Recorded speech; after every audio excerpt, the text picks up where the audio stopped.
CM ವಿರುದ್ಧ ಕಾಂಗ್ರೆಸ್ ಶಾಸಕರೇ ದಂಗೆ ಏಳುವ ಸಾಧ್ಯತೆ ಇದೆ ಎಂದು ಬಿಜೆಪಿ ರಾಜ್ಯಾಧ್ಯಕ್ಷ ಬಿವೈ ವಿಜೇಂದ್ರ ವ್ಯಂಗ್ಯವಾಡಿದರು.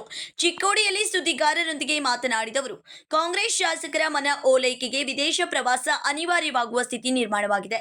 ಕಾಂಗ್ರೆಸ್ ಸರ್ಕಾರ ಘೋಷಿಸಿದ ಗ್ಯಾರಂಟಿಗಳ ಪರಿಣಾಮ ರಾಜ್ಯದ ಅಭಿವೃದ್ಧಿ ಕುಂಠಿತವಾಗಿದ್ದು, ಬೆಲೆ ಏರಿಕೆ ಸರ್ಕಾರದ 6ನೇ ಗ್ಯಾರಂಟಿ ಎಂದು ಕಿಡಿಕಾರಿದರು.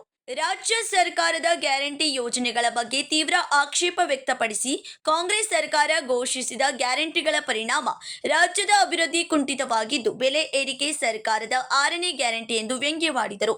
ವಿದ್ಯುತ್, ಪೆಟ್ರೋಲ್, ಡೀಸೆಲ್ ಹಾಗೂ ಸ್ಟಾಂಪ್ ಡ್ಯೂಟಿ ಹೆಚ್ಚಳದಿಂದ ಜನತೆ ಸಂಕಷ್ಟಕ್ಕೀಡಾಗಿದ್ದಾರೆ ಎಂದು ಆರೋಪಿಸಿದರು.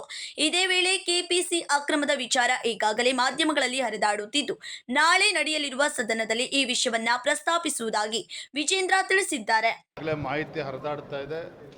6ನೇ ತಾರೀಕಿಂದ ಪ್ರಾರಂಭ ಆಗುವಂಥ ಸದನದಲ್ಲೂ ಸಹ ಈ ವಿಚಾರವನ್ನು ಪ್ರಸ್ತಾಪ ಮಾಡ್ತೇವೆ.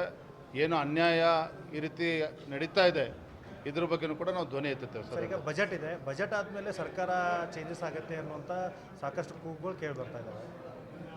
ಆಡಳಿತ ಪಕ್ಷದಲ್ಲಿ ಶಾಸಕರೇ ಮುಖ್ಯಮಂತ್ರಿಗಳ ವಿರುದ್ಧ ದಂಗೆ ಏಳುವಂಥ ಪರಿಸ್ಥಿತಿ ನಿರ್ಮಾಣ ಆಗಿದೆ.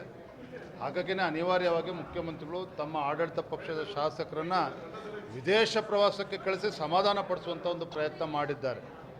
ಆದರೆ ಎಲ್ಲಿಗೆ ಹೋಗಿ ಮುಟ್ತದೆ ಅಂತೇಳಿ ಅಧಿವೇಶನ ಸಂದರ್ಭ ನಿಮಗೆ ಗೊತ್ತಾಗ್ತದೆ. ಬಜೆಟ್ ಆದಮೇಲೆ ಡಿ ಕೆ ಅವರು ಮುಖ್ಯಮಂತ್ರಿ ಆಗ್ತಾರೆ.